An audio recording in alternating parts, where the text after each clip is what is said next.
الالهام رزق، الفكره رزق، يا تقفش فيها وتعملها يا كانها ما جاتلكش. اكيد في طبعا. السادات تعالى بابا. حادثه بشعه. كان حد من الطلبه بيقول مستر احمد الزيات كان ترند في عز ما كانش اصلا ساعتها معروف يعني ايه ترند. خليت واحد يعبطه والله والله يعني. بص ما تضحكش عليا، المسافه اللي بين المدرس والطالب مهم. ده بالشعره زمان غير دلوقتي، فلا تلهس ورا العدد. هنقول هنا القيمه. انا ممكن اروح ادفع فلوس واخد خدمه بس ما انبسطش. كفايه تحضير، كفايه بقى اللي هو خلاص انا بقيت حافظ. كفايه تحضير، بس هو كده بيعمل تحضير للكفن. لقيت العربيه قامت عامله في البياره، هو يعني كان هيعتقني لو غلط. لا طبعا. انا قلت انا مش هاخدها كده. فقال لي وانت؟ قلت له ما خدتش بالي. انا مش احسن واحد، وبكررها تاني، مانيش افضل واحد، انا واحد من اللي بيحاولوا يكونوا الافضل. السلام عليكم ورحمه الله وبركاته. ازيكم يا شباب؟ يا رب تكونوا بخير. النهارده حلقه مميزه جدا مع ضيف عزيز على قلبي جدا جدا جدا ومقامه عندي كبير قوي. رحبوا معايا النهارده مستر احمد الزيات. ازي حضرتك يا مستر؟ الحمد لله رب العالمين. اخبار حضرتك يا كور؟ تمام تمام الحمد لله. منور الدنيا كلها يا مستر. مبروك على البرنامج وربنا يوفقك ان شاء الله. ربنا يبارك في ملهم. حضرتك. تسلم لي. بودكاست ملهم، يعني قصص الهام ونجاح ورسائل تبقى قويه للناس اللي عايزين دايما يبقوا ماشيين على خطى الناجحين. فدايما بنقول ان المصدر الوحيد للانسان يبقى عنده خبرات حاجه من الاتنين، يا اما يقرا في كتب لخبرات سابقه، يا اما يقعد يتكلم مع ناس حققوا نجاح بالفعل عشان يقدر يستفيد من خبراتهم يعني. فانا ما لقيتش اقوى من ان انا اقعد مع حضرتك طبعا. ربنا يخليك. ربنا يعزك.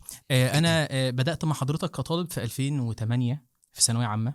جديد. تمام. جديد لسه في الاجيال الجديده. تمام. وكان ليا مواقف كتير جدا كطالب مع حضرتك وكانت معلقه معايا في ذهني لحد ما دخلت كليه. وكانت مهنه التدريس دايما مهنه بالنسبه لي، مهنه قويه ومقدسه، لان انا شفت حضرتك بتتعامل مع المهنه انها رساله، مش مجرد ان هي شغلانه بنشتغلها ونحقق منها فلوس وخلاص. لحد ما ربنا كرمني وان انا اشتغلت في التدريس. فده كان بالنسبه لي بقى البوصله بالنسبه لي اللي انا همشي عليها، السيستم اللي كان مستر احمد الزيات ماشي بيه معانا زمان واكيد ماشي بيه لحد دلوقتي. وان ده بالنسبه لي كان الحل المثالي او النظام الامثل في توصيل المعلومه وانها تبقى ثابته عند الطالب، بدايه من نظام الشرح والامتحان اليومي والكلام ده. البدايه بنفس الطريقه، يعني بدايتي بنفس طريقتي حتى الان. يعني في تطوير في الاداء من سنه لسنه، بس كان كل املي في بداياتي ان انا اوصل بمستوى الطالب لاقصى مدى ممكن، وما لقيتش احسن من كثره التطبيق وكثره الامتحانات. مفيش معلومه بتركز الا ما كمدرس تعمل تشيك عليها. وده برضو اتعلمته من الكتاب. ما هو الشيخ كان بيدينا جزء نحفظه، جزء مش جزء طبعا كامل، جزء نحفظه من الصفحه او صفحه. لو ما سمعهاش المره الجايه ايه اللي هيجرى؟ انا مش هاجي حافظ المره اللي بعدها ولا اللي بعدها وخلاص، والراجل شغال في سكه واحنا بنغرد في حته تانية خالص. فكون ان المدرس يتجه لحته انه حريص جدا على عمل تشيك على الطلبه، تشيك يومي، ده في حد ذاته بيرفع مستوى الطالب لاقصى مدى. في مسيره تعليم بناتي ما لقيتش مدرسه تعمل كده الا لما رحنا القاهره، وده يمكن انا قلته في البودكاست مع المستر محمود صقر. في الشويفات لقيتهم بيعملوا تشيك اسبوعي على الكور سبجكتس. انا كده نجحت في الوصول للنقطه اللي عايزها في التعليم. وانا اقسم بالله ما كنت اعرف نظامهم كده. هم قالوا ان الشويفات اعلى مستوى في التعليم، فرحنا فلقيت النظام نفسه. فلقيت الحرص على تشيك اسبوعي على الكور سبجكتس. ده كانت يعني قمه فرحتي، ان انا لقيت اللي انا بعمله من سنين بيتعمل وفي اعرق المدارس. وما زلت حريص عليه حتى الان في دفعتك طبعا ودفعات اللي قبل كده. انا في سنه 92 اللي هي السنه اللي اتخرجت فيها واشتغلت فيها في مدرسه حسن غراب. بدات الثانويه العامه 93، بدات ادي ثانويه عامه 93 اللي هي اول دفعه يعني. كان عندي عدد محدود 30 طالب. انا مواليد سنه 92 على فكره. تمام. ماشي. كان عندي 30 طالب. ال 30 طالب فكرت اعمل امتحان تجربه. ليه؟ عشان اكسر هيبه الامتحان. امتحان زمان كان فترتين، ومفيش حد هينجح عشوائي. انت لازم تكون فاهم، لازم تكون فاهم كتير، لان كان في ديالوج، في كومبريشن اسئله وكومبريشن اختياري. كان في سؤال قديم اسمه ريرايت او دو اس شون. تظهر على نظام الامتحان بتاع نظام الامتحان المدرسه محدش النهائي. النهائي اصلا اه عامه. فانا بشرح ودايس جامد في اول دفعه اللي انا قلت اسمائهم مع مستر محمود صقر. جالي رغبه ان انا اعمل لهم بروفا للامتحان اخر السنه، وده ما كانش بيتعمل بامانه ربنا، ما كانش بيتعمل فعلا بين عايز المدرسين. تكسر الرهبه عند الطالب عايز اكسر الامتحان. الرهبه عند الطالب. ففكرت واستاذنت الاستاذ عاطف جورج ان انا اعمل امتحان ده في المدرسه بلجان. وقد كان. انا عايز اقول لك ان الكلام ده سنه يناير 94، ما هي دفعه 93 94. تمام. عملت الامتحان ده مجرد بس ان انا قلت انا هعمل امتحان تجربه على غرار اخر السنه بالظبط. لقيت كتير جدا طلبه مش عندي جت جاي لمجرد انها تمتحن انه وتكسر رهبه الامتحان. انه جاي يمتحن. واللي عندي تمام عارفين، فقالوا لزمايلهم بره ان في امتحان تجربه. فلقيت ناس من اوائل المدارس جايين يمتحنوا. طب ماشي، انا هصحح الامتحان واديهولكم، ده هديه مني وانتوا مش عندي اصلا في الدرس. وانا عاملها بنفس راضيه جدا. صححت الامتحان كله. عملت ضجه كبيره جدا في شبين، وعملت بعدها بشهر كمان امتحان. مش عايز اقول لك بقى. بعد كده بقيت اعمله كل شهر، كل شهر، ومعايا فريق شغل بيراقب ويصحح والكلام ده. عصرت انت الكلام ده. الافكار بتبقى او الالهام، عشان اسم البرنامج الالهام رزق. الفكره رزق، يا تقفش فيها وتعملها يا كانها ما جاتلكش. هو ربنا بيبعت وانت ودماغك هتستغل الكلام ده هتستغل وتحطه بقى في وتطلع مكانه. ولا لا. كل المجالات فيها افكار كتيره ممكن تجي لك. التدريس بحر افكار.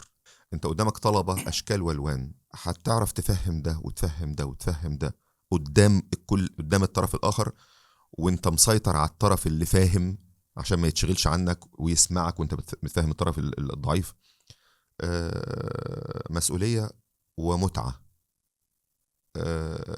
السيستم اللي انت بتتكلم عنه ان احنا اللي انا اشتغلت بيه قبل، يعني من بدايتي واستمر حتى الان ومستمر حتى الان الحمد لله. محتاج صبر وجلد كبير جدا. واتمنى يعني الناس تواصل على الامتحان، لان البلد كلها بقت تعمل كده. النهارده الكتالوج بتاع المدرس الناجح بقى عشان يبقى محطوط في الطابور بتاع المدرسين الناجحين، امتحان شهري في مكان كبير. الكلام ده بقى احنا في 2025 اهو. بيتكلموا في فكره كانت موجوده زمان، بدا بيها مستر احمد الزيات في عز ما كانش في حد اصلا في المنوفيه. يعني بندي الدرس كده والطالب يفهم ومع على ورق السلامه. كربون كمان. بالظبط كده. ما احنا الحمد لله ربنا برضو الهمني ان انا انظم بوصيه الدكتور ديفيد، جبت سيرته برضو في البودكاست. ايوه ايوه. وصيته ان انا انظم المعلومه ما خليهاش مهلهله. سنه 92 بعد ما خرجت بدات اكتب الورق بتاعي. سنه 92 93 بدات اكتب على الكمبيوتر. كنت بكتب في مطبعه الولاء. الحاج حمد النجار الله يرحمه. الله يرحمه. صبر عليا كتير وساعدني كتير جدا الراجل ده، فعلا يعني يستحق الذكر فعلا.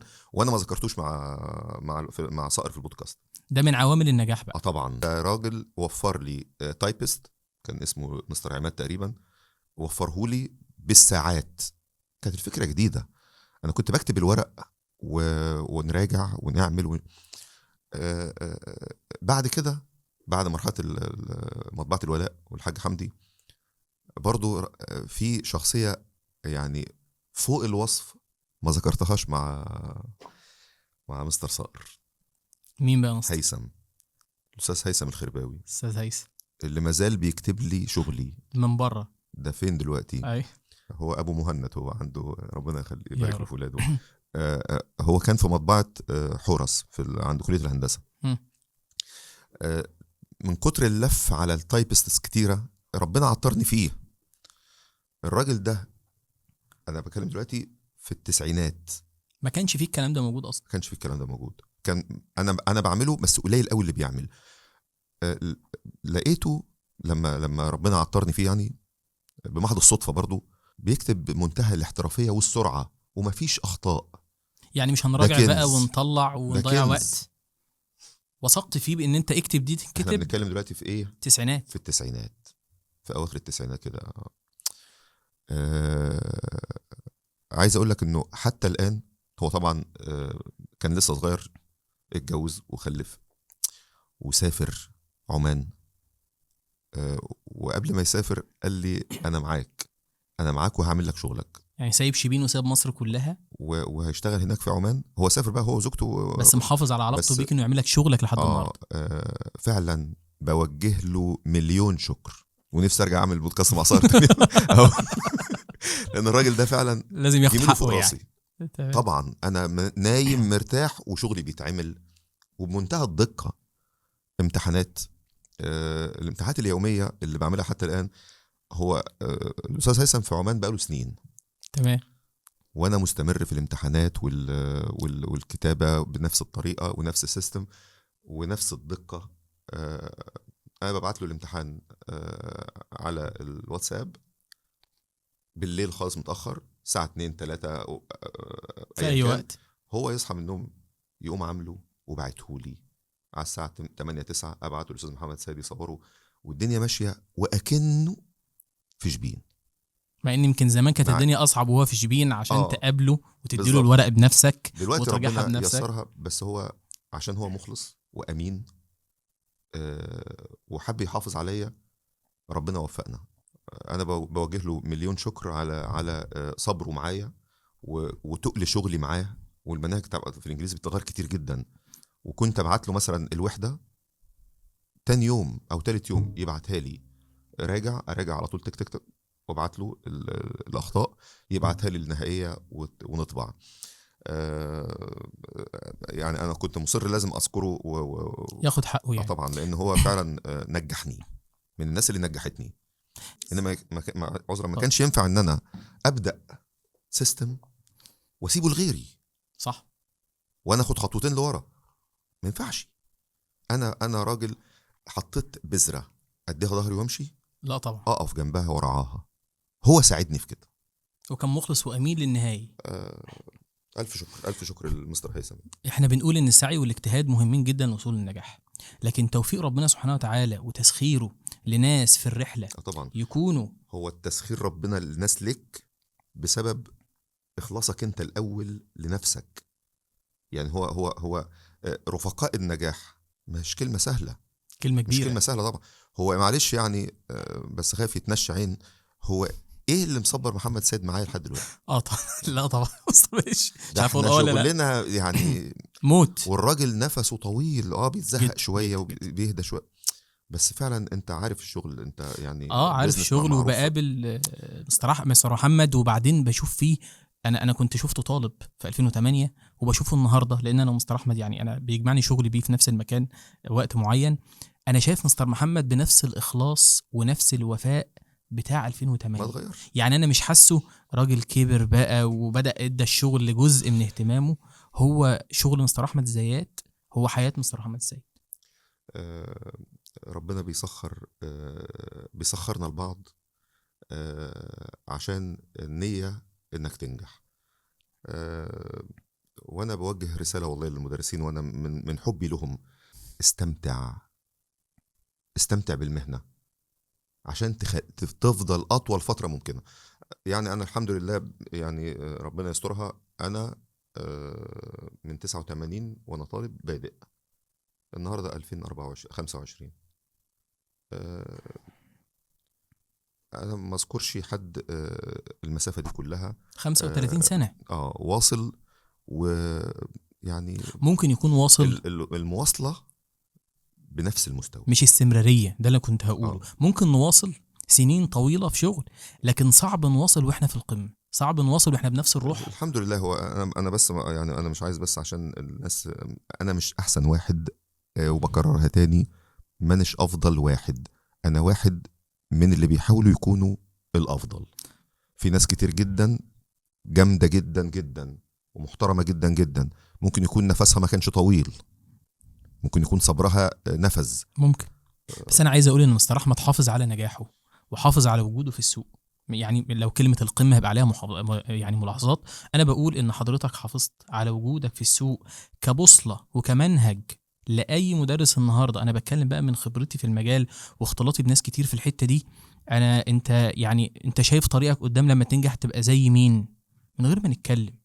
انا شايف ان بصوتي في النجاح ان انا لما اوصل في تحقيق الرساله ان انا اوصل لجزء من اللي حققه مستر احمد الزاهد في السوق. بس هو لا شك ان ربنا يعني بعد السنين الطويله دي اكرمني بموضوع المشاركه في مدرسه وقيام كيان كبير، اعتمادا بنسبه كبيره على سمعتي واخلاصي في شغلي. ده يعني كرم من ربنا لا يوصف. حضرتك تحط منهج للتدريس ونظام في التسعينات او في 89 اه يحتذى ويقتدى به لحد الالفينات النهارده. تروح تدخل اولادك في مدارس في القاهره فتلاقي ان النظام ده موجود، وان النظام ده اللي انا الشرارة. اجتهدت من الكتاب عشان اه اقوله لقيته موجود. شرارة التطوير كانت في مستر مانويل جوزيه. مستر صقر طبعا ده. كانت في دكتور دكتور ديفيد. ديفيد. اه شرارة ماشي. هو يعني الوقت ما سعفوش انه يفضل معانا كتير، ولكن كفايه بس ان هو يرمي لك حاجه وانت تسيبها تطرح وتجني. بعدين له بالفضل طبعا. الإنسان ما ينفعش يفوت فرصة لأنه يتعامل مع حد ناجح وحد مؤثر في خلال حياته ويسيب الموضوع يمر معاه مرور الكرام كده. يعني حضرتك لما لقيت دكتور ديفيد في حياتك مسكت فيه بإيدك وأسنانك. هو برضه توفيق ربنا، لان انا كنت بهرب منه، يعني ما بحضرلوش. هايل الموضوع. انا كون ان انا جبت امتياز في طرق التدريس في السنه الثالثه ده خلاه يقول لحد من اصحابي يتصل بيا اعرف جابها ازاي. مم. فبرضه توفيق ربنا. فانا لما جات لي الفرصه ان انا اتكلم معاه ما سبتهاش. هو ده اللي أنا بتكلم فيه. خدت ورقه وقلم، تاني مقابله معاه خدت ورقه وقلم كل أذن صاغية بقى. وسجلت. يعني هو في اكتر من يقول لي حضر الافيه، قايلها لي في فيلته، حضر الافيه. الكلام ده سنة كام؟ الكلام ده قديم. 91 التسعينات. اللي هو الثالثه اللي هو جامعه. أصلا كلمة إفيه أصلا ساعتها ما كانتش كلمة يعني هو دارجة زي دلوقتي. يقول لي حضر الجوك اللي هتقولها، لان انت لو قلتها والطالب ما ضحكش ما تضحكش. انا فاكر في بودكاست مستر صقر كان حد من الطلبه بيقول مستر احمد الزيات كان الترند في عز ما كانش اصلا ساعتها معروف يعني ايه ترند. فانا يعني افتكر لما كنت طالب، لا انا عايز اتكلم عن ازاي المدرس يبقى محافظ على علاقه بينه وبين الطالب، بين الهيبه والكاريزما، وان انت واقف تتكلم معاه بتساله في سؤال. يعني كنا نقف على بعد الحصه عايزين حضرتك سؤال يا مستر في المكتب، ركبي بتخبط في بعضها وانا بسال في سؤال، يعني سؤال حياتي. ده انت وبين في ناس بقى كانت بتجيبني بعد الحصه. انا افتكر موقف سؤال.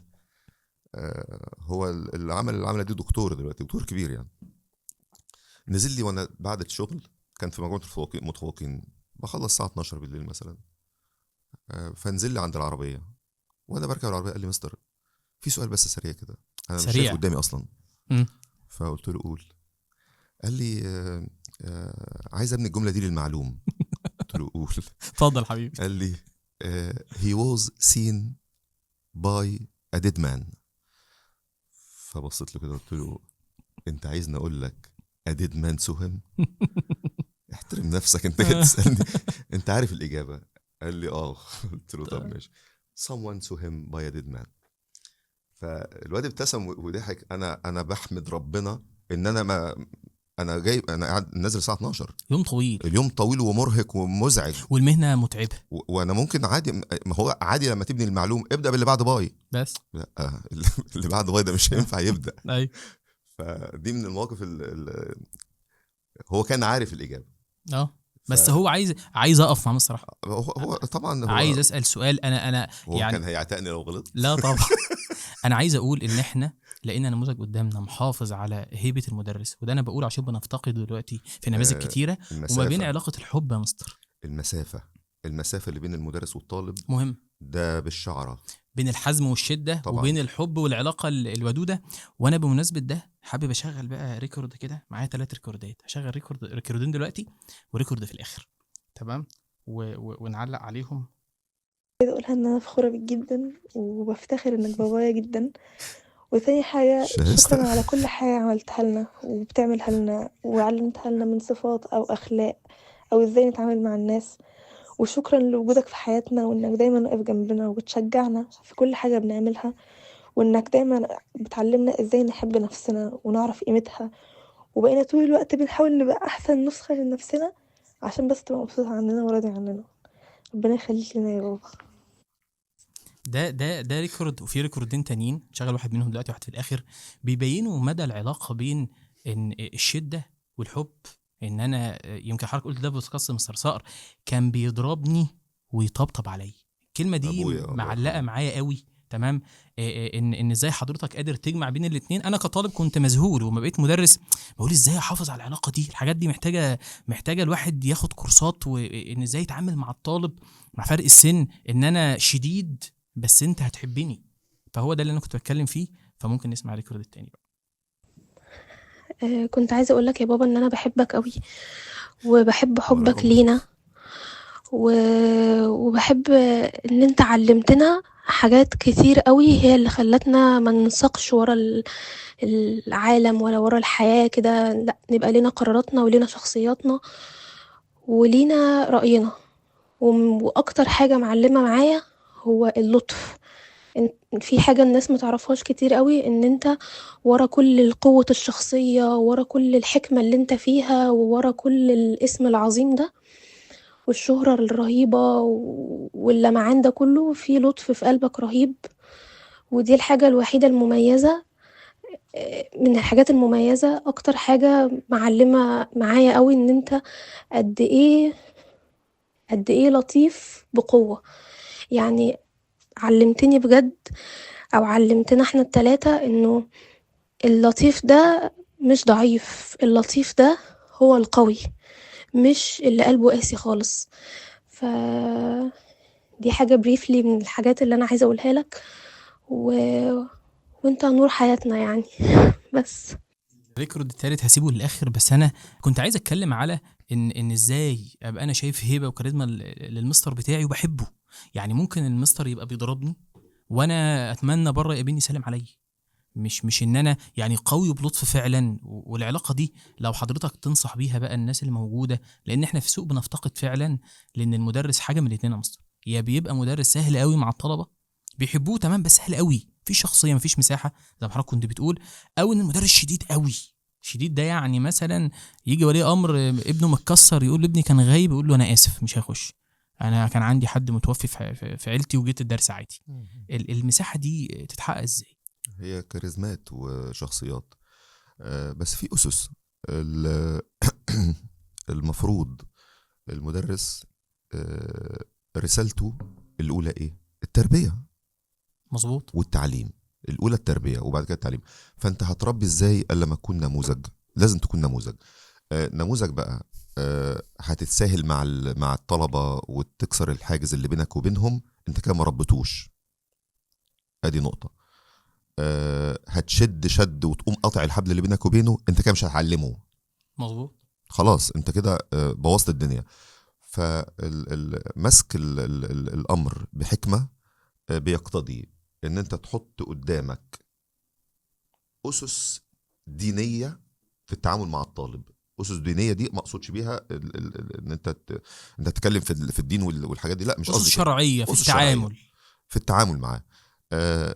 البنات لها تعامل، الصبيان لها تعامل. تفتح المساحه بينك وبين البنات؟ لا لا وميت لا. انت لو بنتك مش هترضى انها تكون فاتحه المساحه بينها وبين مدرسها. مظبوط. الصبيان خد عليك، خلاص هو كده باظ، وبالتالي انت اخر اتاثرت. الشائع في بعض المدرسين حاليا للاسف الرغبه في الشهره السريعه، فبيحاول يكسر الحاجز ده. يبقى ده المدرس الحبوب الفرفوش. الفرفوش اللي هي ايه، اللي هنقضي وقت جميل عنده. انت كده بوظت نفسك على فكرة، وانت كده عمرك قصير في الملاعب. لازم تدرك دي. مش هتكمل. مش هتكمل. ونماذج كتير كده على ومش فكرة. هتكمل دي معناها ممكن 10 سنين وما تكملش. صح. التكملة دي بال20 وال30. مش تبرق وتختفي. في ناس محترمه جدا جدا جدا، في ناس شباب ولكن عارف هو بيعمل ايه، محافظ مذاكر كويس، ما يقعش. وفي نفس الوقت ادى الرساله اللي عليه تربويا، ادى الرساله اللي عليه تعليميا، حافظ على نفسه وعلى مهنته اللي ناوي يكمل فيها. فنصائح للحاجات دي، ما هو كيب ديستنس، هتكيبها ازاي بقى؟ كل واحد له طريقتك، صح. دي ملهاش، دي ما فيش كتالوج، ملهاش كتالوج، هي تتماشى مع شخصيات معينه. في بس اسس، قلت لك الاسس دي حطها بينك وبين الطلبه اللي انت كولي امر، لو انت مش متجوز حط نفسك بقى مكان راجل متجوز ومخلف، مش هترضى ان بنتك تتعامل بالمنظر ده او ابنك يتعامل بالمنظر ده مع المدرس. انا ما انكرش ان انا كنت شديد جدا وما زلت، بس يعني زمان غير دلوقتي. صحيح. نوعيه الطالب، لا نوعيه الطالب زمان، لا انت كنت تخبطه في الحيطه يرد لك عدل. انا كنت لسه بحكي بقول بنضرب وعايز مش انا يعني بنضرب في مجموعات الصبيان انا ماسك ايدي المقشه خشبه طويله او خرزانه، لا اظبط نفسك. انا فاكر موقف، المستر كان جايب موبايل جديد، موبايل N90 ده بقى كان حاجه طفره في 2008، والموبايل فيه كاميرا وبتاع. فدخل المستر، احنا كلنا عارفين انه معاه موبايل، انا اصلا كنت تابع اخبار المستر اول باول. فدخل المستر على المكتب بتاعه، تمام، وبعدين فتح الموبايل وبيصورنا، فاحنا انبسطنا، عدلنا هدومنا كده وقعدنا مبسوطين بنتصور بقى، مش عارفين الصوره دي نشوفها فين، المهم احنا بنتصور وخلاص. الحصه اللي بعدها دخل المستر فتح الصوره وبص كده، انت كنت غايب ليه؟ خد انت كنت غايب ليه؟ خد. احنا ما نعرفش ان الصوره عشان ننضرب يعني. بص حته ان الطالب يبقى يهرب من الحصه ويغيب والكلام ده بتأذيني قوي نفسيا. ليه؟ لان انا شرحت في حصه فانت غبتها، جيت اطبق تاني حصه وانت قاعد قدامي من غير شرح، ضاع الجزء خلاص، مش هتعرف تطبق معايا. طب انا حضرت الشرح، غبت التطبيق، برضو ضعت. لان التطبيق انت قلت في الاول انه اهم. طبعا. يوم السبت اللي فات 2 طلبه وممكن واحد فيهم اهله معرفه يعني، غابوا حصتين ورا بعض. قمت جاي في الاول كده قلت لهم اتفضلوا اطلعوا بره، مش هتكملوا معانا، وكلموا اولياء امورهم يا جماعه ان احنا مشيناهم. ليه؟ قلت لهم كده قدام المجموعه قبل ما يمشوا عشان يبقى درس لبقيه الناس، انتوا بقى عبره. قلت لهم انتوا الاثنين بتدفعوا فلوس حرام، انا كده مش هقبلها. هتيجي تقعد قدامي وانا بشرح، تقعد قدامي وانا بطبق، بعد كده هشرح واطبق، ما انا بطبق كل مره، هشرح واطبق، يبقى مفيش غياب. مفيش غياب دي معناها ان انت مفيش غياب لان ده شغلك. هتقعد بقى مره تيجي مره ما تجيش، لا في مدرس تاني بقى اولى بيك، مش انا الشخص اللي انت مترجته. هما اتفاجئوا من الموقف ولكن انا اصريت على خروجهم. يعني انا بقول الجمله دي للناس المدرسين اللي مش فارق معاها حضور من غياب والعدد موجود والدفع شغال، وليه ارس على العيل ما ممكن يمشي، فلوسه مش هتغنيك وعدم وجودها مش هيفقرك. فلا تلهس ورا العدد كده كده هيجي لك لو انت مخلص لازم هيجي لك. هو ربنا يعني وعده حق، صح. مش هينفع يخذلك. النصيحة ان حافظ على المسافة الآمنة بينك وبين الطالب، آمنة لك وآمنة له، مظبوط، وكده في أمانة بينك وبين ربنا. نفتكر في مرة من كتر ما بقول بقى ان الشخصية قد ايه انت بتخاف منه بس بتحبه، واقف مع زمايلي عند البيت والمستر معدي بعربيته بقى كده، وبعدين فكلنا بنبص، فشاورت له كده قال لي ازيك يا عنب. 3 شهور بقى، ايه ده انت المستر نادى عليك، المستر قال اسمك. فحالة جميلة. مستنيين الحصة عشان الإفيه، مستنيين الحصة عشان المعلومة، تمام، عشان فعلا كنا شايفين ان ده بالنسبة لنا ما هو التدريس ده مستر رحلة محتاجة متعة، ان الطالب وهو بيحضر الحصة هيمل، مستمتع، مبسوط، يجي مبسوط. وده اللي كنت حريص عليه جدا طول السنين، ان الطالب يحب انه يجي. مش عندي انجليزي النهارده طبعا اكيد في طلبه بتعمل كده، بس الغالبيه العظمى لا، هو جاي وعارف هو جاي ليه وجاي هيجرى له ايه في الحصه. ساعه من المتعه في المعلومه وفي التواصل معايا. وده من كرم ربنا طبعا، مش مهاره انسبها لنفسي يعني. هنقول هنا القيمه. انا ممكن اروح ادفع فلوس واخد خدمه بس ما انبسطتش، مفيش قيمه للخدمه اللي انا خدتها. وتحويل هنا مهنه التدريس من مهنه لرساله، وانا باكد على ده ان دي معادله صعبه قوي حققها مستر احمد من اواخر الثمانينات التسعينات لحد النهارده. عملت منهج محترم، نظام محترم يحتذى بيه، مش عليه ناس كتير قوي، وجيت تبلور المنهج ده بقى في اواخر التسعينات. هتعمل المكان دوت هتحط طاقتك كلها فيه، وده بالنسبه لك اول مشروع انت تعمله غير الشغل. يعني انا هنا عايز افرق بين ان انا مدرس ناجح على السنتر الاول. بالظبط، وان انا عايز اعمل مشروع. هو بالنسبه لي مشروع ده يعني شغل، مشروع ده يعني فلوس هتندفع ودعايه واداره وكل حاجه. فانا عايز اتكلم عن الموضوع ده شويه. سنه كام حضرتك قررت تعمل اتكلمت السنتر؟ عنه في البودكاست قبل تمام، كده. يعني نديله يعني تفاصيل شويه. سنة 97. هو أنا الفكرة جات لي 96. نفذت وخلصت السنتر تجهيز يعني 97. اشتغل 97 98 دي موسم. 98 99 الموسم الثاني بس. نظام الشغل في السنتر، هل كنت شغاله ثانوي بس؟ كنت شغاله مراحل لا تانية؟ شغال لوحدك؟ السنتر كانت الفكرة جات لي إنه يبقى 4 لغات: إنجليزي وفرنساوي وألماني وإيطالي. اللغات بس؟ الإيطالي كان فيه 3 4 مثلا مهتمين. ما كانش فيه ساعتها اصلا كانت ألماني لغه، وإيطالي ما كانش فيه. كان فرنساوي بس. كان فرنساوي شغال كويس جدا. الفكرة بتاعت السنتر طبقتها برضو عشان ما تبقاش موضوع إنه دروس خصوصية، لا، أنا عايز منظومة حلوة. مدرسه صغيره، مدرسة صغيرة بس في اللغات بس. فبدأنا من كان الإنجليزي وقتها من رابعة ابتدائي. بدأنا من رابعة ابتدائي كورسات للأطفال الصغيرة لحد ثانوي، رابعة جامعة. لا، تربية جامعه. وآداب. ايوه، تربية وآداب، وهنا يحضرني الأستاذ العظيم طاهر البربري. ايوه ما شاء الله. كنا بندي مواد التخصص بتاعة تربية وآداب. كويس. حضرتك هتبقى ومستر حازم جلهوم، دكتور حازم جلهوم دلوقتي بقى دكتور حازم. دكتور حازم طبعا جلهوم. كليه اداب من الناس من الناس المحترمه الجميلة جدا جدا جدا جدا. ده كان بيدي في السنتر زمان. والله هو طاهر البربري. ما شاء الله. لا، ناس عظيمة وناس فعلا أثروا المكان. المكان قعد شغال 2 حلو جدا جدا جدا. حضرتك هنا كنت المفروض ان انت عايز تجيب فريق يغطي من رابعه ابتدائي لحد مرحله الثانوي. لا انا اتكلم بقى عشان انت الثانوي دي بتاعتك. وعايز فريق يجي من اولى جامعه لرابعه جامعه، ناس في الاول والاخر على اسم مستر احمد الزيات. يعني انت النهارده يعني المكان ده بتاعي، وناس شغالين بنفس المدرسه ونفس الفكر. كان اسمه اوفرسيز. سنتر، ده اسم السنتر يعني. ما شاء الله. حققت في السنتر نجاحات محترمه طبعا جدا وارضيه جدا. قويه 2 جدا. كانوا في منتهى الروعه، واتقفل بطريقه روعه برضه. تفتكر مواقف من ايام السنتر؟ لا هو موقف بس مش هقول. طيب ماشي. افتكر ان احنا كان الطالب عند مستر احمد الزيات حلم حياته انه في ثالثه ثانوي ياخد الصوره بعد الامتحان، جاب الدرجه النهائيه صوره.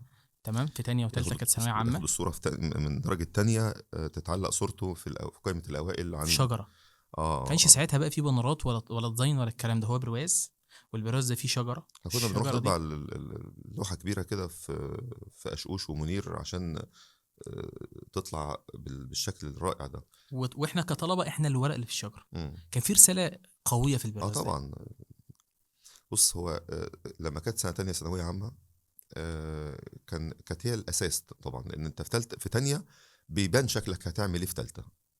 ربنا وفقك في تانية في ال5 مواد اللي انت داخلهم ولا 4 مواد اللي انت داخلهم، وبتبني بقى امالك. لان من بعد تانية كان بيقول لك من بعد تانية هتكمل مجموعه الطب، ولا هتروح مجموعه الهندسه، ولا هتريح لادبي شويه.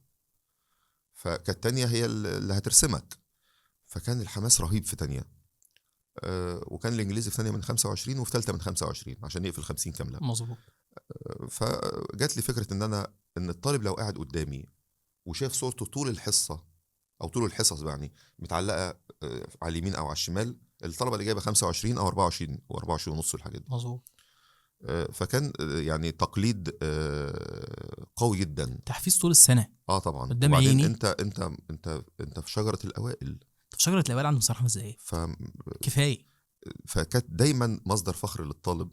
والحمد لله كنا بنحقق برضه على مستوى الجمهوريه. ما شاء الله. انا عايز اقول ان انا النهارده عامل عندي في القاعه بانر عليه اسامي الطلبه المتفوقين، بغيره كل ترم تقريبا.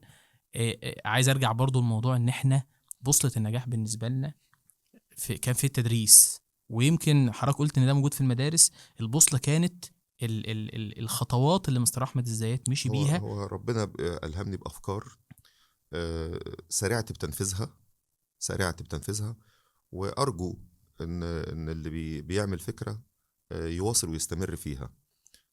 فكرة الصور دي يمين كان أنا بقعد المكتب كده في حسين غراب في القاعة، المكتب كده ويمين وشمال الصور.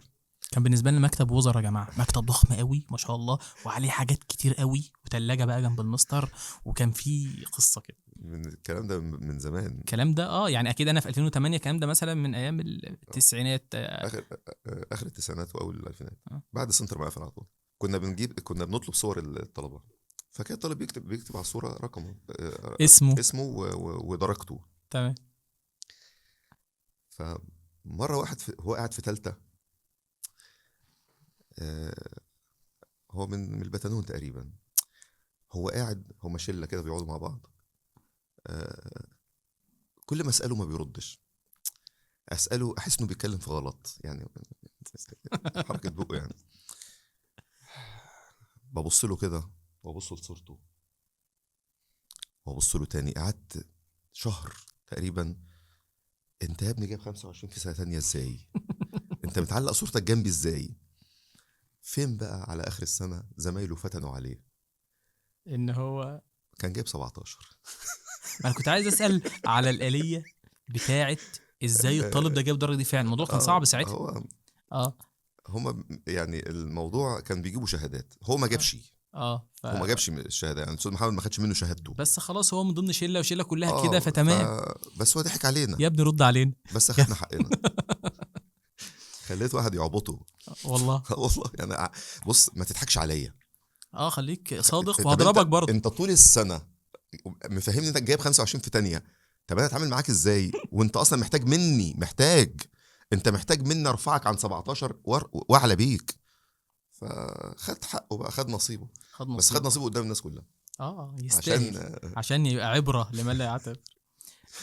هل حضرتك بتدعم فكره الشغل جنب الدراسه للشباب بقى الصغيرين والاجيال الجديده هو لو شاب هيعرف يشتغل شغله ريليتد مع دراسته، جميل لانه هيحتاج خبرات طويله.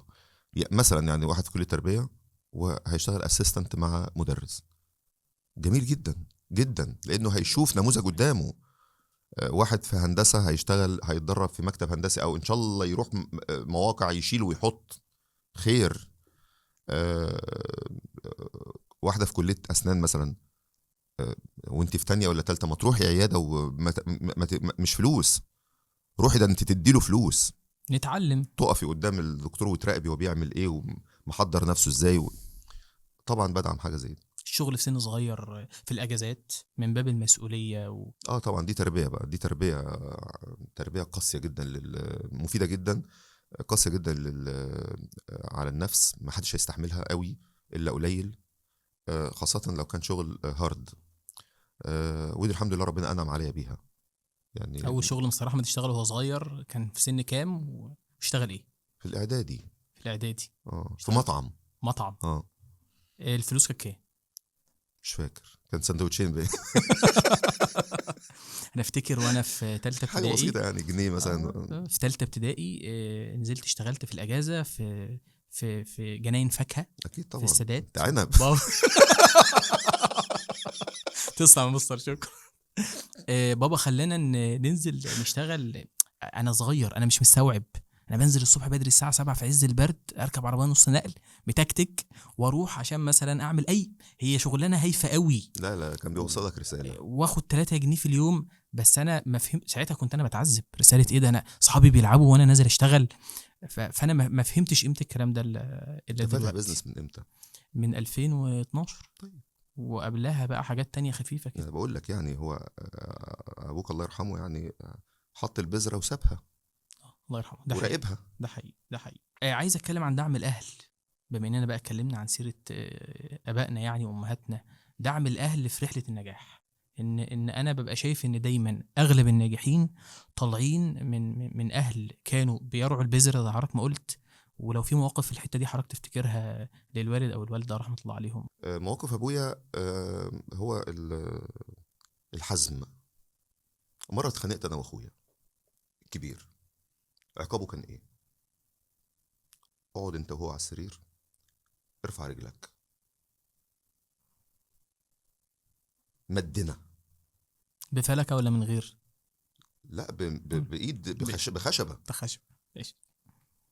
طب ماشي، انت معلش، هما البنات الرساله اللي بعتوها ان هما حاسين ان انا شديد، بس الحمد لله انهم حاسينها انها بلطف. انا عمري ما انضربت من ابويا وعيطت، مع ان اي مدرس تاني كان يعمل لي حاجه كنت فعلا بتضايق جدا، بس ضرب ابويا عمري ما عيطني. غريبه. لا، والموضوع ان احنا لطشت انا واخويا مثلا في حاجه، اتخانقنا في لبس الكره ولا الكلام ده، وقام قعدنا. طبعا ماما اللي فتنت علينا. قعدنا ويضربنا على رجلينا. طب ما ايدك كتره يا حاج، يعني وبيضرب الاثنين، مش هيشوف مين غلطان ومين مش غلطان. لا، هو انتوا الاثنين غلطان. يومها ضربنا وقال لنا اقعد انت وهو. قعدنا. كنت انا في ثالثه اعدادي وهو في اولى ثانوي مثلا، قاعدين ساعه قاعدين كده، العذاب ده. وفين في العصر كده كان في برنامج بيجي في الراديو اسمه عيسى الغواص تقريبا يعني. المذيع بيقول بيت شعر: أنا البحر في أحشائه الدر كامن، فهل سأل الغواص عن صدفاتها. هو من كتر ما بنسمعها أنا حافظ البيت، بس ما تقوليش ده معناه إيه. فمن زهقوا مننا هل تعالى ولا عمالين ترددوا البيت ده كتير. أنا بسمعه كتير لأنه هو بإيد الراديو. هو قاعد في البلكونة كده وقال تعالى قبل ما المذيع يقول بيت الشعر، فقال اسمعوا بيت الشعر اللي هيتقال ده وكل واحد يقول لي فهم ايه.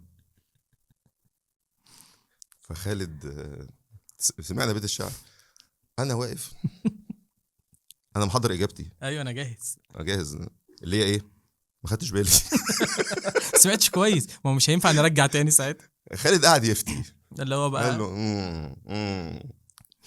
فانا قلت انا مش هاخدها كده. فقال لي وانت؟ قلت له ما خدتش بالي. قام رزعنا كلمتين اقعد مكانك تاني. لا، التربيه صعبه، تربيه الصبيان صعبه. أيوة. صعبه فان كان ابوك وداك وانت في ثالثه ابتدائي على مشتل ولا جنينه وقال لك ابدا، لا تمام، الله يرحمهم يعني. الله يرحمه كان حنين. الامهات دايما بيبقى قلبهم حنين، وبنبقى ماشيين بدعوتهم وبرعايتهم، فاكيد في مواقف برضه في الرحله، مواقف تبقى معلمه. والله يا امي الله يرحمها كانت دايما تقول لي ربنا هيكرمك. دايما تقول لي بيني وبينها كده ربنا هيكرمك. وانا حاسه ان انت هتبقى حاجه كويسه. وانا لسه في سنه تانية ثانوي، ثالثه ثانوي، ده لسه اصلا. فانا برمجتها على ايه النبوءه دي ان انا بكون لاعب كوره مشهور. بس حضرتك بتحب الكوره قوي. وبناء عليه رحت قدمت في المقاولين. الشيخ طه اسماعيل قبلني، فقلت يا بركه النبوءات. بس الحمد لله كانت انا افضل كتير عن ان اكون اي حاجه تانية. الحمد لله الحمد لله. وطبعا هي مجهودها معايا بعد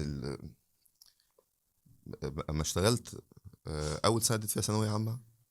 طبعا في البودكاست مع صقر انا قلت ان انا رفضت الطلبه في الاول، وبعد كده قبلتهم لما هم جربوا بره وجولي تاني. فلما جولي في شهر 9، وكان واجب عليا ان انا وابدا قوي، لان انا نهيهم في تانية. نهيت رسالتي معاهم في تانية وقلت لهم مش هكمل وخدوا راحتكم، روحوا عند المشاهير. ما كنتش اذكر وقتها.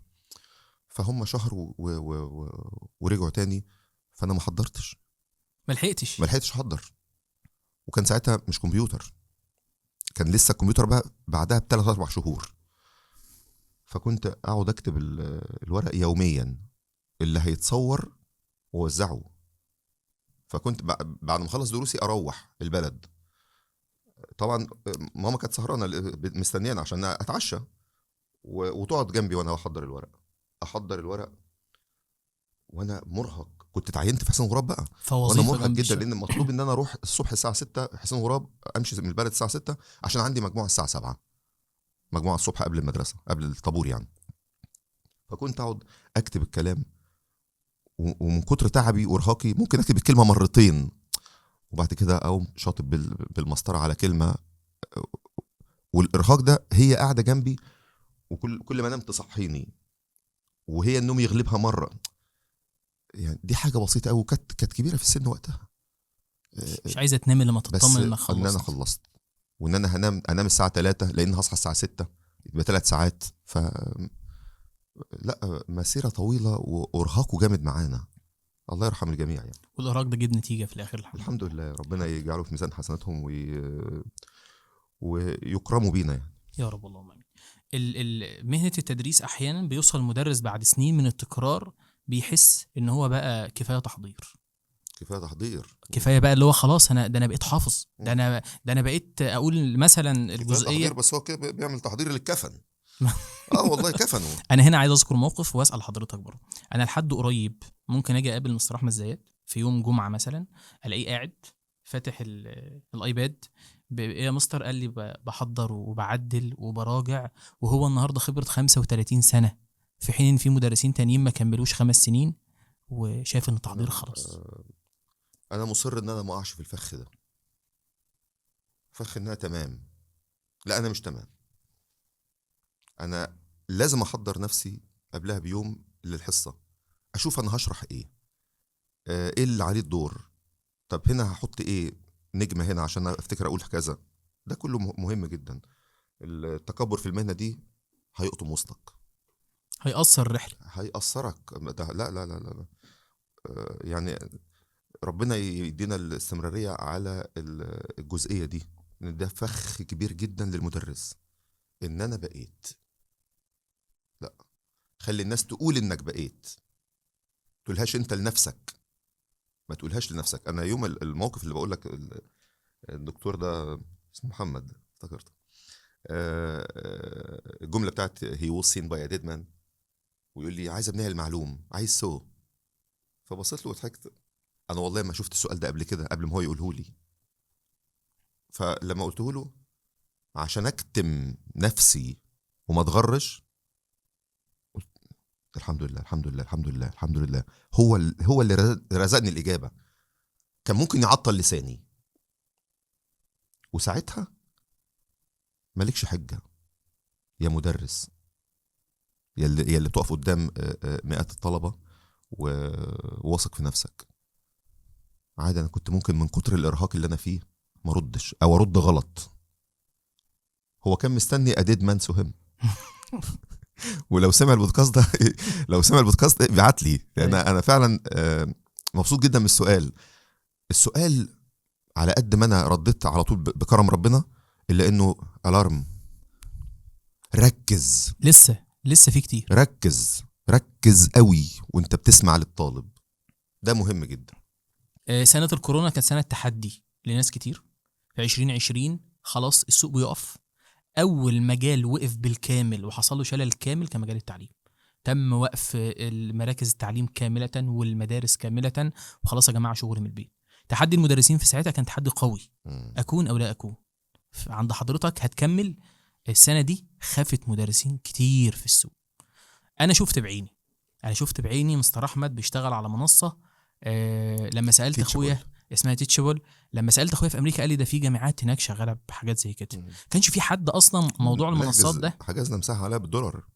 كانت حاجه قويه، وكان الطلبه دايما بيقولوا لا احنا حاسين ان احنا في السنتر، ويمكن في مميزات اكتر من كده كمان. يعني كان في طلبه معايا ساعتها بياخدوا مع حضرتك كميه الانبهار في عز ما في مدرسين قالوا احنا مش شغالين. فالتحدي ده كان تحدي كبير، في حين حضرتك كنت محقق سنين نجاح. يعني كان ينفع تقول هي انا حطيت نفسي مكان الطالب ومكان ولي الامر. ابني هيعمل ايه؟ ده انت لسه مخلص المنهج في مارس. ده اهم حاجه المراجعه.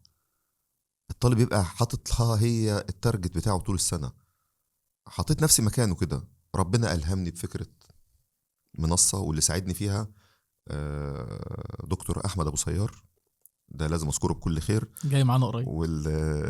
ومهندس محمود علي جاي معانا قريب. ده ناس محترمة، طب ما شاء الله عليك. صراحة يعني. كانوا مع حضرتك منصة وتصوير. تصوير ومنصة وإدارة الصفحة. احنا كشباب كان التصوير بالنسبة لنا شيء مرهق جدا، مش متعودين عليه. متعودين ان الطالب قدامنا نشتغل شوية بنوقف شوية، ولقينا التصوير ده مرهق ومتعب اكتر من الاوفلاين نفسه. وتابع بقى بعدها. حضرتك بقى اتعاملت مع ده ازاي؟ في حين حد تاني كان يقول يا جماعة انا محقق، انا لو قلت مش هشتغل في وقت الكورونا ما حدش ليه حاجة عندي. انا كنت بلاقي على التليجرام، كنا عاملين جروبس للطلبة على التليجرام، كنت بلاقي على التليجرام ممكن 2000 سؤال. 2000 سؤال، مش من 2000 طالب بس، 2000 سؤال. كل طالب ممكن يكون باعت لي 3-4 أسئلة 5 أسئلة. طب أنا هرد إزاي الكلام ده؟ فبدأت أجمع الأسئلة، بدأت أرد. طبعا أول 3-4 أيام أرد على كل طالب. بعد كده لقيت نفسي الفجر بيدن عليا وأنا عمال أرد، ورمضان دخل والدنيا بقت مرهقة جدا. فبدأت أن أجمع نفس نوع الأسئلة وأرد رد. يا جماعة اللي سأل السؤال الفلاني كذا، اللي سأل السؤال الفلاني كذا. بدأت بقى أقوم عامل إيه وأنا بشرح الواجب؟ بدأت أشرح كل الجمل. ما أنا قللت الأسئلة. بدأت أشرح كل الجمل علشان خاطر على إن الكل هيسأل. تمام. قمة التوفيق من ربنا في القرار ده بتاع المنصة، إن أنا أدير الأزمة من المنصة. وخلي بالك السنة دي هي كانت سنة كام؟ 2020 2019 2019 شهر 11 وفاة زوجتي وحماتي. الحادثة نفس الموسم عدى 11 شهر 3 2020 بعدها ب4 شهور الأزمة. انت عمال تتخبط وفي نفس الوقت عايز تطلع من الأزمة. أنصفت الطالب. أنا ما بقولش أنا أنصفت نفسي. أيوه، ما هو إنصاف الطالب ده شغلي يعني. أنصفت نفسي وحافظت على نفسي، فربنا الموفق. ازاي اقدر اكمل في وسط التحديات؟ يعني انا قابلني عوائق كتير وانا شغال. حضرتك عندك في شهر 11 في مشكله كبيره جدا، في ابتلاء كبير، ابتلاء الحادثه. في شهر 3 في ابتلاء الكورونا. ازاي اجيب طاقه ان انا اكمل وان انا احفز نفسي في حاجه زي كده؟ انا ما برجع بالشريط ربنا. هو ربنا فعلا. انا فعلا، هو انا كان ليا منين الكلام ده؟ بس هو لا يكلف الله نفسا الا وسعها. فان كان ده كان وسعنا، فاحنا كده كبار عند ربنا. احنا فعلا يعني ربنا بالابتلاء ده، ان كان ده وسعنا واستحملناه، وربنا الحمد لله عداه على خير على ال3 بنات الحمد لله. سجود كامل لله، شكرا. انا سألت حضرتك قبل كده، قلت لك هو هل في وقت من الاوقات حسيت ان طاقتك يعني مش كامله، حسيت ان انت محبط؟ رديت قلت لي ما كانش في خياراتي ان انا اعمل حاجه غير ان انا اكمل. خلال مسيره حياتي ما عنديش رفاهيه قرار تاني، ما عنديش رفاهيه ان انا نام يا حماد. ما فيش الكلام. حضرتك قلت لي كده نصا يعني. ففي فتره الكورونا دي اتقيم المدرسين ل3 انواع. مدرس انسحب، يا جماعه انا من شهر 3 2020 لاخر السنه انا مش هشتغل. معاك ناس ثانويه عامه وناس متعودين على شغلك، والفتره دي زي ما محت مدرسين هي صنعت مدرسين ما كانوش موجودين في السوق خلال الاونلاين وحاجات تانية. نوع تاني من مدرسين عملوا الاونلاين عادي، شكرا، تاخد نجمه انك عملت اونلاين اصلا، لكن ما عملوش بالشكل المثالي. الحمد لله. النوع الثالث اللي كان منه حضرتك، النوع عمل الاونلاين زي ما الكتاب ما بيقول في 2020. يمكن النهارده موضوع الاونلاين ده دارج شويه، لما اتكلم ساعتها كان موضوع فقير طبعا. يعني منصه الناس كانت شغاله زوم ساعتها، يعني في جزء كبير من الناس اشتغلوا زوم والناس كانت بتسقف لها. لا، ده في منصه وعليها سكيورتي عالي والداتا محفوظه والطالب مبسوط. انا اعتقد في السنه اللي بعدها ممكن طلبه كانوا يجوا يطلبوا من حضرتك تجربه الاونلاين تاني، وده كان تحدي كبير جدا جدا جدا. برضو بنقول تاني، مستر احمد بيبلور تجربه جديده، مش بس بقى من 89 و90 واحنا بنمشي عليها في نظام شغل. لا، ده انت كمان في ازمه، فانا بدي لك مدرسه تقدر تشتغل من خلالها وتشتغل بمنصه وتبقى مع الطالب بشكل. هو كان بيتكلم في رمضان، انا اذكر في موقف قابلته وقت الفطار، كان يمكن لسه مخلص شغل ولا حاجه في وقت ضيق، فانه يتحمل الكلام ده طبعا يعني حاجه عظيمه جدا وحاجه كبيره جدا جدا جدا. خلصت كورونا على خير وكملنا والدنيا تمام وكله زي الفل. نيجي نتكلم النهارده في التطورات اللي حاصله في التعليم، اللي حصل السنه دي في تغيير انظمه التعليم ما حصلش في ال10 سنين اللي فاتوا. يعني انا بمذاكرتي كده لانظمه التعليم من زمان، في التسعينات كان في نظام التحسين، وده كان نظام فارق مع ناس كتير. طيب بعد كده لا، لغينا التحسين وثانويه عامه سنتين، بعد كده هنشتغل علمي وادبي بس، بعد كده لا هنرجع علم علوم علم رياضه، بعد كده هنشتغل ثانويه عامه سنه واحده. خلاص احنا وقفنا على كده بقالنا 10 سنين تقريبا. في السنه اللي احنا فيها دي حصلت اكتر من مره تغيير قوي. شهر 9 كان بدايتهم لما جينا عدلنا في المواد، يمكن حضرتك اتكلمت عن ده في البودكاست التاني ورايك فيه. مؤخرا نظام البكالوريا، احنا بنتكلم عن تعليم حكومي، وبرضه حضرتك بخبرتك في التعليم الدولي تقدر تدينا مقارنات. هل اللي بيحصل النهارده في التعليم الحكومي من تخفيف مواد؟ هو زي ما قلت مع مستر صقر، اللي الوزير بيعمله هو بيقرب المسافات ما بين التعليم الحكومي والتعليم الدولي. هو وقت البودكاست مع مستر صقر ما كانش لسه البكالوريا انطرحت، كان مجرد التعديلات اللي اتعملت بس. وانا قلت له ساعتها، قلت له هو بالراجل بخبراته الدوليه القديمه، خبراته الدوليه الكبيره يعني، عايز يعمل تقارب، وده شيء كويس. مع برضو زعلي على ان بعض المدرسين موادهم فقدت. البكالوريا هتبقى اقرب نظام للاي جي، مش للامريكان. تمام. الاي جي اللي هو الاقوى، اللي هو الاقوى على الارض. طبعا. وبالتالي هو قرار قوي جدا، موفق جدا، هيلزم الطالب بنظام هيريح اعصاب الطالب وولي الامر، وده مطلوب. اعتقد انه نظام هيبقى فيه عدالة كويسة.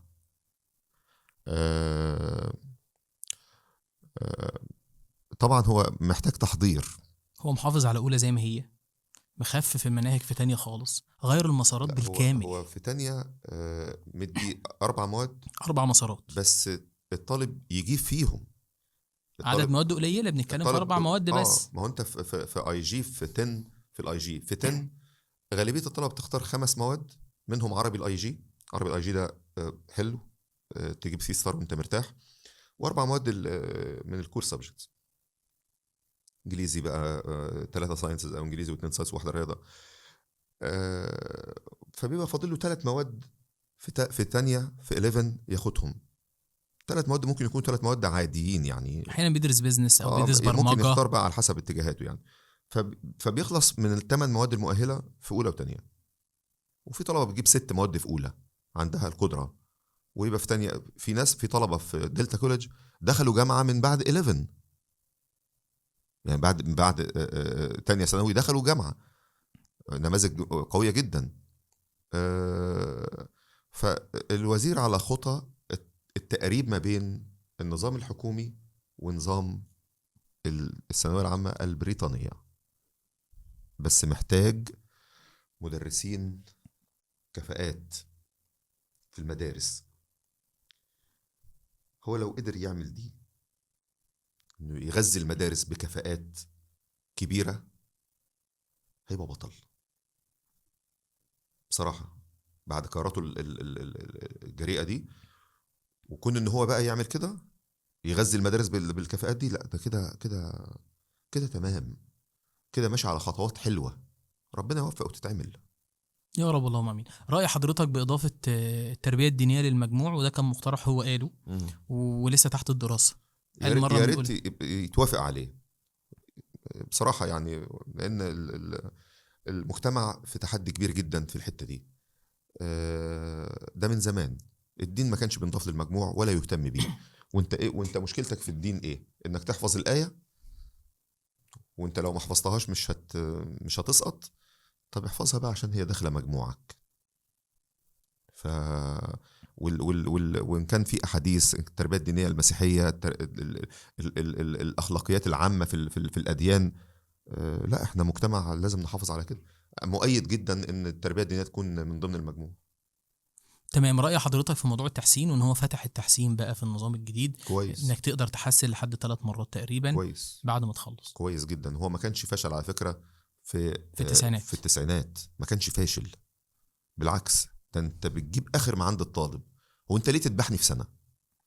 ده انت ما بتذبحنيش، ده انت بتذبح ابويا وامي في سنه. دي تجربة تانية او فرصة تانية ان انا احقق. ده فرق مع ناس كتير وبعدين جدا. معلش، واحد جات له ازمه قبل امتحان الفيزياء، من خوفه من الفيزياء، دخل الامتحان، جات له هستيريا في اللجنه، وقع، سقط.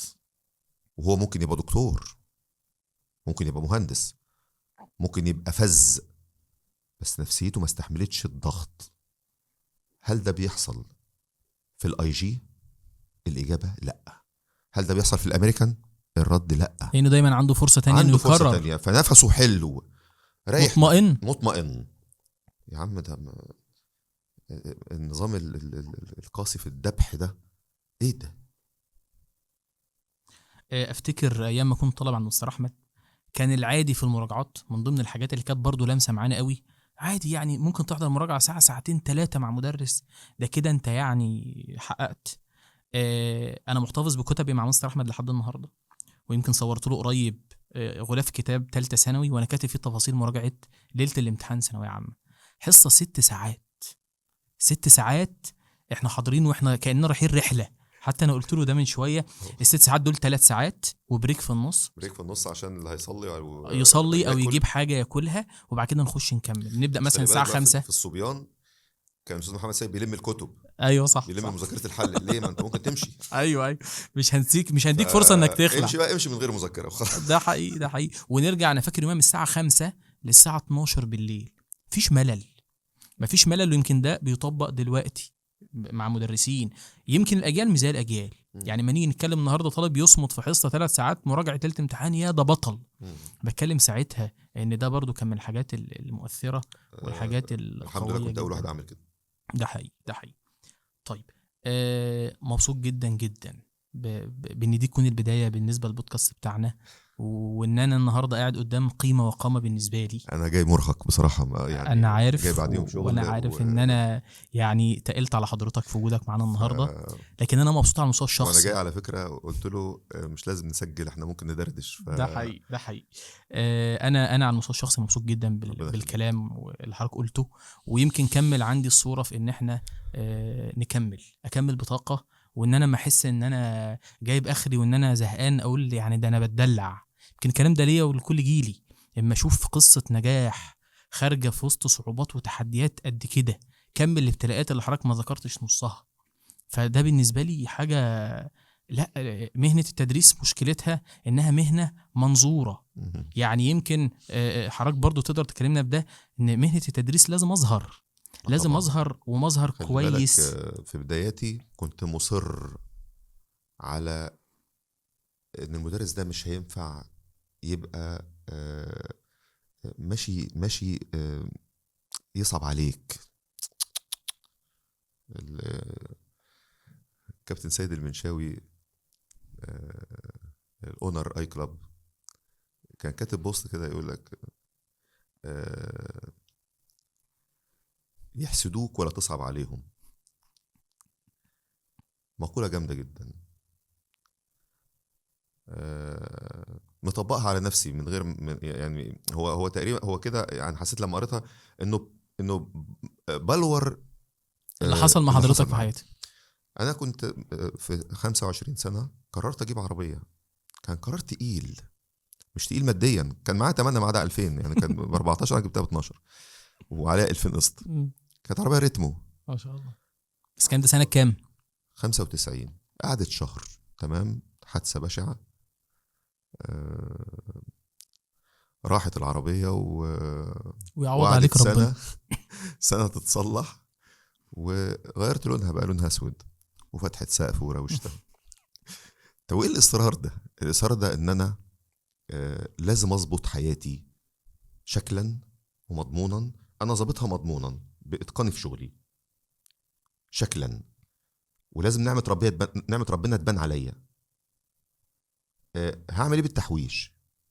ماشي احوش ماشي عشان الزمن، بس وسط. لا انا لازم اظهر. اصل انا بمثل مهنه غايه في الروعه. هو معلش يعني هو الرسول كانت مهنته ايه بعد الرساله ما نزلت عليه؟ معلم. معلم. طب هو كان يرضى واوامره كلها مظهرك، اكلك شربك، غير الاحكام الشرعيه. هو كون ان المدرس يمشي مهلهل او يمشي بشكل يصعب على الواحد، يقول لك ده مدرس. كنت مصمم تكون قدوه. الله يسامحها بقى مدرسه المشاغبين، اه قلت بينا قوي بصراحه. يعني انا كنت بتفرج عليه وانا صغير اضحك، انما لما كبرت ليه بيهد. ليه المدرس، ليه المدرس ضربه في مقتل، ضربه للمجتمع في مقتل. فانا لما بدات المهنه انا قلت لازم اكون مظهري كويس، لازم اكون اسلوبي كويس، لازم اكون واقف على حيلي كويس. ف قررت اجيب عربيه، مع ان في ناس من مدرسيني كانوا بعجله، بس انا خدت قرار. ما كانش معايا ثمنها كله، جبتها، قلت ربنا هيكرمني واكمل قسطها. طبعا الحمد لله طبعا. دفعت عليها تاني. تبت بعد المشكله الاولانيه دي بقى خلاص، يعني في عملنا العربيات حادثه يعني الامور كده، فخلاص يعني الناس مركزه معانا، يعني نقضيها. جبت صلحت العربيه في سنه وركبتها 96، استلمتها 96، ركبتها 96 97 98، وجبت في 98 عربيه لانسر زيرو مع السنتر الجديد بقى. مع السنتر الجديد، مع السنتر الاول يعني. أي. شهر برضو الحمد لله حادثه برضو. لا الحمد لله ربنا ستر. اتقلبت في البنزينه. انا مدخلها قدام مسجد الانصاري، مدخلها. انا كنت بركن عشان اصلي وورايا سفر بعدها، فبركن، فصاحب البنزينه قال لي نروق الكلام. هروشها لك. قلت له ماشي. انا ما اعرفش انه هيرفعها، هي زيرو يا عم، بقى لها شهر بس. مش محتاجه تترفع. فبدا يحطها في البياره. كان بيعمل دعايه تقريبا. بدا يرفع يرفع يرفع يرفع. انا لسه ما دخلتش الجامع، انت واقف لسه. فببص كده لقيت العربيه قامت عامله في البياره. قدامك يا استاذ يا عم. استاذ ايه بقى؟ انت خليت فيها استاذ. البلد كلها اتلمت يومها. ف دي برضه خدت لها فتره في التوكيل على ما اتعملت بس الحمد لله عادي. نزلت العربيه بعد التوكيل، ركبت عادي. اصل مش هينفع اتراجع، انا باخد الخطوه مش هينفع اتراجع فيها، لان انا عارف انا بعمل ايه. لما الحادثه اللي عملتها في 95 حصلت، هي كانت في فرح مستر سامح العصر. استاذ عاطف كان شاهد على الكلام ده برضو.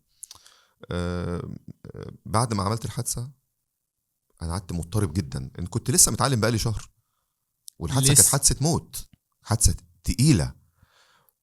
لان انا كان معايا اسره كامله، واحد صاحبي وراجل ومراته وولاد ورا، ماشيين بقى في الزفه. زفه بقى عربيات الزفه سافرت، فرقوا كتير. كنا في كفر هورين في بركه سبع، وانا مش عارف الطريق، والدنيا المغرب، وجينا على شبين عشان الفرح في شبين.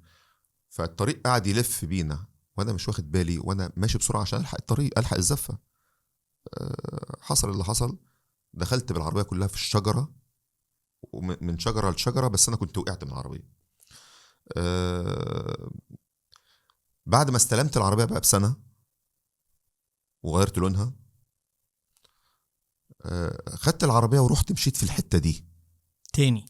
عشان انا مش هينفع اتنيني مقبوض من السواقه، عايز اطلع من الفوبيا دي. بالظبط. رحت نفس المكان وسقت فيه العربيه حمدت ربنا الحمد لله. فانت ردا على كلمه انت تبت، لا لحد النهارده. هنا ممكن نتكلم عن الرضا بقضاء ربنا وقدره في عز المحن. بص هي يمكن حاجه دي اول مره اقولها. انا كنت انا واختي عند مدام الله يرحمها في المستشفى. هي الحادثه الكبيره هي جات لها الغيبوبه في الخبطه، والحاجه والدتها ماتت في الخبطه. يبقى هي اتوفت، الحاجه اتوفت، والمدام دخلت في غيبوبه من يوم الحادثه لحد ما توفت، بما يعني انها توفت يوم الحادثه، بما يعني كده يعني ضمنا يعني. فال 14 يوم بقى اللي انا بتكلم على الرضا.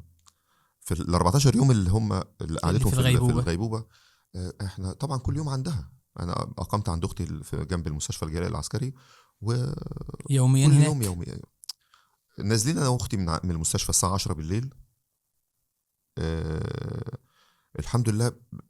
بنحمد ربنا وفرحانين جدا ان رجلها بدات تتحرك. رجليها بدات تتحرك. رحت نمت وانا مبسوط. الساعه 6 الصبح عسكري بيتصل بيا. الو السلام عليكم، زوج السيده فلانه فلان، البقاء لله والدوام لله. قلت له ايه انا مش سامع. انا انا مش عايز اسمع. آه فقال لي البقاء لله. انا بنتي هناك وزوجتي هناك. هو قال اسم زوجتي. فقمت اول ما عملت يعني شوف ربنا برضو الهمني كده، لان انا لو ما كنتش عملت كده كنت هبقى فعلا يعني. مش ضامن اوصل بالسلامه لحد المستشفى. قمت نازل على الارض ساجد الساعه 6 الصبح اول ما الخبر جالي. انا لله وانا اليه راجعون. الحمد لله. مع اني كنت جاي بامل كبير جدا انها تفوق، انها نبدا. بس جات الخبر صعقه. بحمد ربنا انه خلاني يبقى ده رد الفعل اسجد. رد الفعل. وقت بس رد المحن. الفعل ده مش هينفع يتجهز. ده انا جاي وعشمان انها هتقوم. ده التربيه كلها. ربنا هو اللي خلاني اسجد. كنت عند اختي في مصر الجديدة. فردا على كلمة الرضا، لازم ارضى. مفيش مفر. طب انت مش هترضى هتعمل ايه؟ ماشي. هو قضاء ربنا نافذ. طبعا. خلاص ارضى. ارضى بقى خلاص يعني. يبقى انت كده راضي ربنا. ارضى عشان هو يرضى عنك. فردا على كلمة الرضا يعني. حابب اختم الحلقه بالريكورد الثالث اللي كنت قايل لحضرتك عليه. واسمع تعليق حضرتك على الريكوردات. انا كنت عايزه اقول لك انه انا بحبك جدا. يعني مش بس بحبك، انا بحبك وبقدرك. انت عندي بالدنيا كلها والله يا بابا. انا دايما مفيش حد بقابله إلا لما دايما اذكر اسمك، يعني مع الشخص ده ايا كان مين لازم احط اسمك في جمله مفيده. بحس ان انا مطمنه حتى لو جبت اسمك ومفيش موقف حصل، لا لازم اقول انا زي بابا في كده. ده لازم. بابا، انا بشكرك على كل حاجه انت ربيتها فينا. طبعا انت وماما منان الله يرحمه. انا كل ما بمر في الحياه اكتر وبعدي، يعني كل ما الوقت بيمر وبمشي في الحياه اكتر واكتر، كل ما بقدر كل حاجه انت ربيتها فينا بقدرها وبحترمها جدا. بابا، انت عارف انا بحبك قد ايه. انت عارف ان انا شبهك، ودي حاجه بتطمني، ودي حاجه اكتر حاجه بحبها فيا اصلا، ان انا شبهك اصلا، يعني كفايه. بس كنت عايزه اقول لك يا بابا ان انا بقدرك وانت عارف كده كويس. بس بعد الحادثه انت اصلا كنت كبير في نظري، ده من غير كلام. بس كبرت في نظري اكتر ما كنت انت اصلا كبير في نظري. كفايه انك انت استحملت وما قلتش لا. كفايه انك استحملت تشوفني وانا واقعه ومتدمره وقومتني. كفايه انك كفايه وجودك معانا في الدنيا يا بابا، والله العظيم احنا من غيرك ولا حاجه. الرسائل فيها مشاعر حب وتقدير كبير قوي.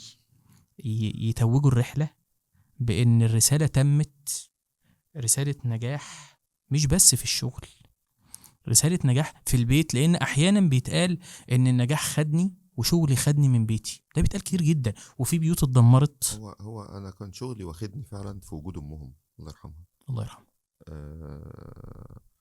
وهي يعني ألف رحمة عليها، لأن هي فعلا ربتهم.